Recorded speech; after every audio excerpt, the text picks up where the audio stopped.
ओम शांति। आज बाबा के 9 अक्टूबर 21 की महावाक्य है। मुरली का टाइटल है मीठे बच्चे। माता पिता को फॉलो कर तख्त नशीन बनो, इसमें कोई तकलीफ नहीं है। सिर्फ बाप को याद करो और पवित्र बनो। माता पिता को फॉलो कर तख्त नशीन बनो, इसमें कोई तकलीफ नहीं। सिर्फ बाप को याद करो और पवित्र बनो। प्रश्न है, गरीब निवास बाप अपने बच्चों का भाग्य बनाने के लिए कौन सी राय देते हैं? उत्तर, बच्चे, शिव बाबा को तुम्हारा कुछ नहीं चाहिए। तुम बल खाओ, पियो, पढ़ो, रिफ्रेश होकर चले जाओ, लेकिन चावल मुट्ठी का भी गायन है। 21 जन्मों के लिए साहूकार बनना है तो गरीब का एक पैसा भी साहूकार के 100 रुपयों के बराबर है। इसलिए बाप जब डायरेक्ट आते हैं तो अपना सब कुछ सफल कर लो। गीत है, तुम ही हो माता पिता, तुम ही हो बंधु सखा। ओम शांति। गीत का अर्थ तो बच्चों ने समझा। वह बल पुकारते हैं परंतु समझते नहीं हैं। तुम जानते हो वह हमारा बाप है। वास्तव में सिर्फ वह तुम्हारा बाप नहीं, लेकिन सबका बाप है। यह भी समझने का है। जो भी सभी आत्माएं हैं उन सभी का बाप परमात्मा जरूर है। बाबा बाबा कहने से वर्षा जरूर याद आता है। बाप को याद करने से ही विकर्म विनाश होंगे। बाप बच्चों को कहते हैं, तुम्हारी आत्मा पतित बनी हुई है, अब उनको पावन बनाना है। सभी का बाप है तो बच्चे जरूर निर्विकारी होने चाहिए। कोई समय सब निर्विकारी थे। बाप खुद समझाते हैं, जब श्री लक्ष्मी नारायण का राज्य था तब सब निर्विकारी थे। इतनी सब जो मनुष्य आत्माएं देखते हो वह भी निर्विकारी होगी, क्योंकि शरीर तो विनाश हो जाएगा। बाकी आत्माएं जाकर निराकारी दुनिया में रहती हैं। वहाँ विकार का तो नाम निशान नहीं, शरीर ही नहीं है। वहाँ से ही सब आत्माएं आती हैं इस दुनिया में पार्ट बजाने। पहले पहले भारतवासी आते हैं। भारत में पहले पहले इन लक्ष्मी नारायण का राज्य था तो और सब धर्म वाले निराकारी दुनिया में थे। इस समय सब साकारी दुनिया में हैं। अभी बाप तुम बच्चों को निर्विकारी बनाते हैं। निर्विकारी देवी देवता बनाने के लिए आते हैं। जब तुम देवी देवता बन जाते हो तब तुम्हारे लिए जरूर नई दुनिया चाहिए। पुरानी दुनिया खत्म होनी चाहिए। शास्त्रों में महाभारत लड़ाई भी दिखाई हुई है। दिखाते हैं बाकी 5 पांडव रहे, वह भी पहाड़ पर गल गए, कोई नहीं बचा। अच्छा, इतनी सब आत्माएं कहाँ गई? आत्मा तो विनाश को पाती नहीं, तो कहेंगे निराकारी निर्विकारी दुनिया में गई। बाप विकारी दुनिया से निराकारी निर्विकारी दुनिया में ले जाते हैं। तुम जानते हो बाप से तो जरूर वर्षा मिलना चाहिए। अभी दुख बढ़ गया है। इस समय हमको सुख शांति दोनों चाहिए। भगवान से सब मांगते हैं, हे भगवान हमको सुख दो, शांति दो। हर एक मनुष्य पुरुषार्थ करता ही है धन के लिए। पैसा है तो सुख है। तुमको बेहद का बाप तो बहुत पैसा देते हैं। तुम सतयुग में कितने धनवान थे, हीरे जवाहरातों के महल थे। तुम बच्चे जानते हो हम बेहद के बाप से बेहद स्वर्ग का वर्षा लेने आए हैं। सारी दुनिया तो नहीं आएगी। बाप भारत में ही आते हैं। भारतवासी ही इस समय नरकवासी हैं, फिर स्वर्गवासी बाप बनाते हैं। भक्ति में दुख के कारण बाप को जन्म जन्मांतर की याद किया है। हे परमपिता परमात्मा, हे कल्याणकारी दुखहर्ता सुखकर्ता बाबा, उनको याद करते हैं तो जरूर वह आता भी होगा। ऐसे ही मुफ्त में थोड़े याद करते हैं। समझते हैं भगवान बाप आकर भक्तों को फल देगा, सो भी सभी को देगा ना। बाबा तो सबका है ना। तुम जानते हो हम सुखधाम में जाएंगे, बाकी सब शांति धाम में जाएंगे। जब सुखधाम में है तो सुख शांति सारी सृष्टि पर रहती है। बाप का तो बच्चों पर लव रहता है ना, और फिर बच्चों का भी माँ बाप पर प्यार रहता है। यह भी गाते हैं, तुम माता पिता हम बालक तेरे, तुम्हारी कृपा से सुख धरे रे। जिस्मानी माता पिता होते हुए भी गाते हैं, तुम माता पिता तुम्हारी कृपा से सुख धने रहे। लौकिक माँ बाप के लिए तो ऐसे नहीं गाते, बल वह भी बच्चों को संभालते हैं, मेहनत करते हैं, वर्षा देते हैं, फिर सगाई भी कराते हैं, फिर भी सुख धने पारलौकिक माता पिता ही देते हैं। अभी तुम हो ईश्वरीय धर्म के बच्चे, वह सब है आसुरी धर्म के बच्चे। सतयुग में कभी कोई धर्म के बच्चे नहीं करते हैं, वहां तो सुख ही सुख है, दुख का नाम निशान नहीं। बाप कहते हैं मैं आया हूँ 21 पीढ़ी के लिए तुमको स्वर्ग के सुख धनेरे देने। अभी तुम जानते हो बेहद के बाप से हम स्वर्ग के धनेरे सुख पा रहे हैं। यह दुख के सब बंधन खलास हो जाएंगे। सतयुग में है सुख का संबंध, कलयुग में है दुख का बंधन। बाप सुख के संबंध में ले जाते हैं, उनको कहा ही जाता है दुखहर्ता सुखकर्ता। बाप आकर बच्चों की सेवा करते हैं, कहते हैं हम ओबीडियंट सर्वेंट हैं, तुमने मुझे आधा कल्प याद किया है, हे बाबा आकर हमको सुख धनेरे दो। अब मैं आया हुआ हूँ देने, तो फिर श्रीमत पर चलना जरूर चाहिए। यह मृत्यु लोक सब खत्म हो जाने वाला है, अमर लोक स्थापन होता है। अमरपुरी में जाने के लिए अमर बाबा से तुम अमर कथा सुनते हो, वहां तो कोई मरते नहीं, मुख से कभी ऐसे नहीं कहेंगे कि फलाना मर गया। आत्मा कहती है हम यह जड़ जड़ीभूत शरीर छोड़कर नया लेता हूँ। वह तो अच्छा हुआ ना, वहां कोई बीमारी आदि होती नहीं, मृत्युलोक का नाम नहीं। मैं आया हूँ तुमको अमरपुरी का मालिक बनाने। वहां जब तुम राज्य करेंगे तो मृत्युलोक का कुछ भी याद नहीं पड़ेगा। नीचे उतरते उतरते हम क्या बनेंगे वह भी मालूम नहीं रहता, नहीं तो सुख ही उड़ जाए।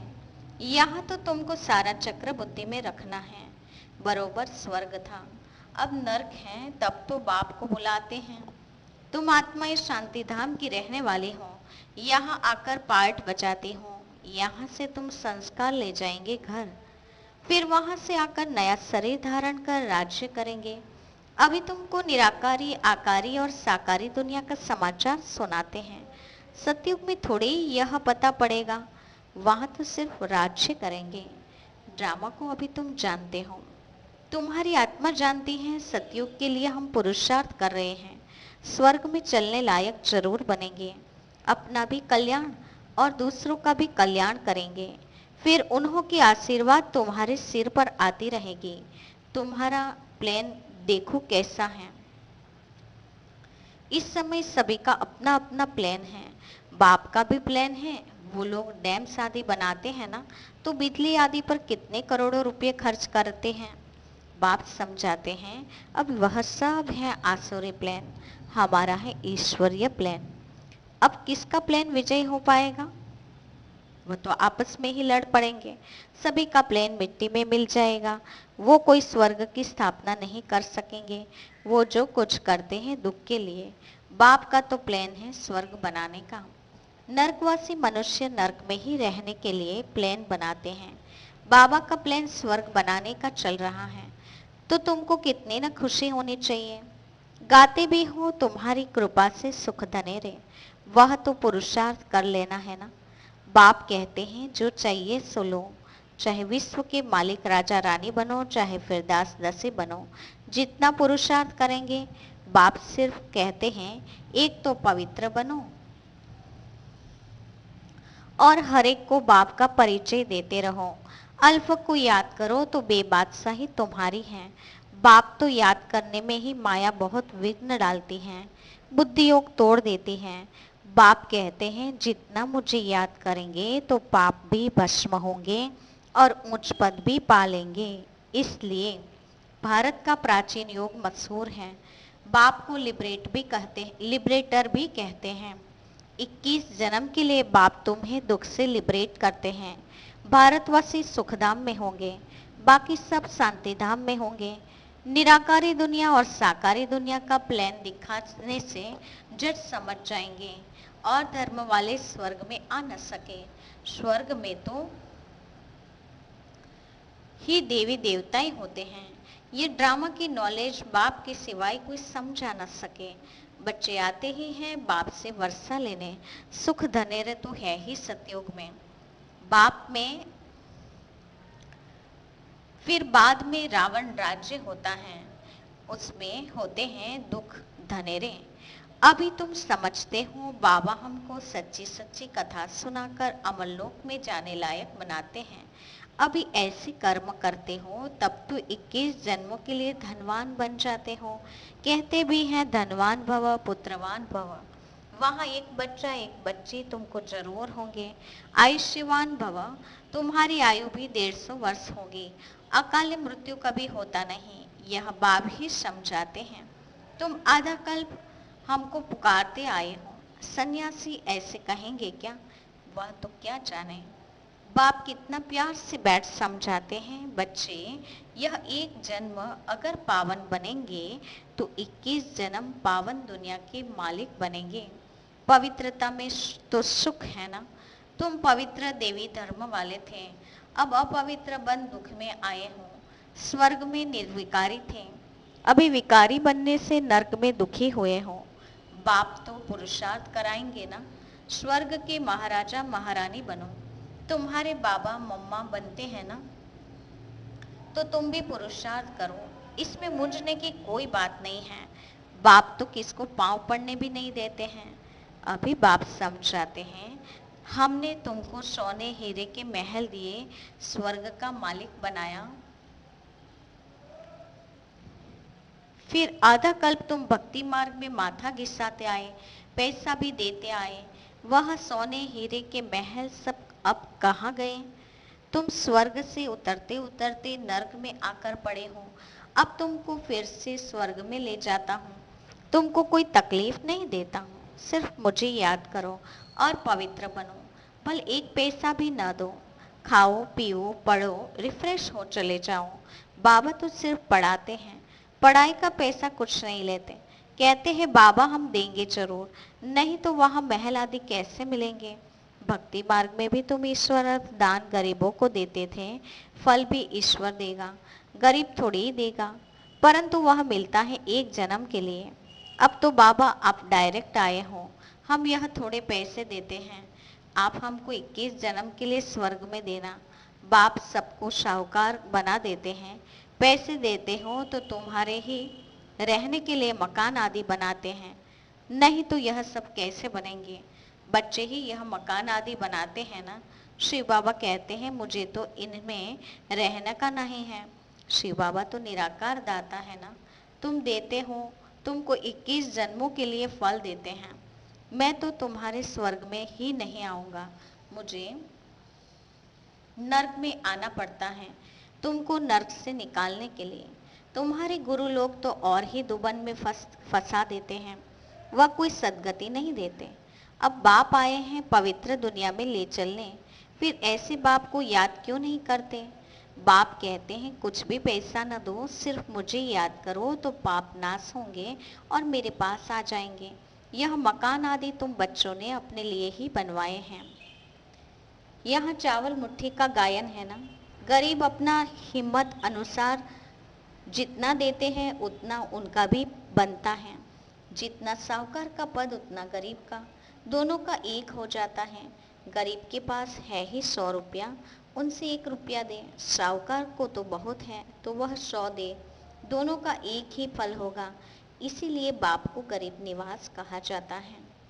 सबसे गरीब है भारत, उनको ही मैं आकर साहूकार बनाता हूँ। गरीब को ही दान दिया जाता है ना, कितना कल्याण कर बाबा समझाते हैं। बच्चे अब मौत सामने खड़ा है, अब जल्दी जल्दी करो, याद की रफ्तार बढ़ाओ। मोस्ट बिलवर्ड बाबा को जितना याद करेंगे उतना वर्षा मिलेगा, तो बहुत धनवान बनेंगे। बाप तुमको ऐसा नहीं कहेंगे कि माथा टेको, मेले मलाखड़े में जाओ, नहीं, घर में बैठ बाप और वर्षे को याद करते रहो बस। बाप है बिंदी, उनको परमपिता परमात्मा कहा जाता है, सुप्रीम सोल सबसे ऊंचते ऊंच है। बाप कहते हैं मैं भी बिंदी हूँ तुम भी बिंदी हो, सिर्फ भक्ति मार्ग के लिए मेरा बड़ा रूप बनाकर रखा है, नहीं तो बिंदी की पूजा कैसे करें। उनको कहते भी हैं शिव बाबा। किसने कहा? अभी तुम कहते हो कि शिव बाबा हमें वर्षा दे रहे हैं, ये सारी बातें वंडर है ना। 84 का चक्र फिरता रहता है। अनेक बार तुमने वर्षा लिया है और लेते ही रहेंगे। कितनी अच्छी रीति बाप बैठ समझाते हैं। अच्छा, मीठी मीठी सिकिलते बच्चों के प्रति माता पिता बाप दादा का याद प्यार और गुड मॉर्निंग। रूहानी बाप की रूहानी बच्चों को नमस्ते। हम रूहानी बच्चों की रूहानी माता पिता बाप दादा को याद प्यार और नमस्ते। धारणा के लिए मुख्य सार। पहले पॉइंट, मौत सामने खड़ा है, इसलिए अब याद की रफ्तार को बढ़ाना है। सतयुगी दुनिया में उच्च पद पाने का पूरा पुरुषार्थ करना है। दूसरी पॉइंट, अपना और दूसरों का कल्याण कर आशीर्वाद लेने हैं।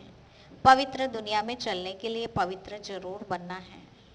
आज का वरदान है, नए जीवन की स्मृति से कर्मेंद्रियों पर विजय प्राप्त करने वाले मर्जीवा भव। नए जीवन की स्मृति से कर्मेंद्रियों पर विजय प्राप्त करने वाले मर्जीवा भव। वरदान का विस्तार है, जो बच्चे पूरा मर्जीवा बन गए हैं उन्हें कर्मेंद्रियों के आकर्षण हो नहीं सकती। मर्जीवा बने अर्थात सब तरफ से मर चुके, पुरानी आयु समाप्त हुई। जब नया जन्म हुआ तो नए जन्म नए जीवन में कर्मेंद्रियों के वश हो कैसे सकते हैं। ब्रह्मा कुमार कुमारी के नए जीवन में कर्मेंद्रियों के वश होना क्या चीज होती है, इस नॉलेज से भी परे शूद्रपन का जरा भी सांस अर्थात संस्कार कहाँ अटका हुआ न हो। स्लोगन है, अमृत वेले दिल में परमात्मा स्नेह को संभालो तो और कोई स्नेह आकर्षित नहीं कर सकता। अमृत वेले परमात्मा स्नेह को संभालो तो और कोई स्नेह आकर्षित नहीं करता। अच्छा, ओम शांति।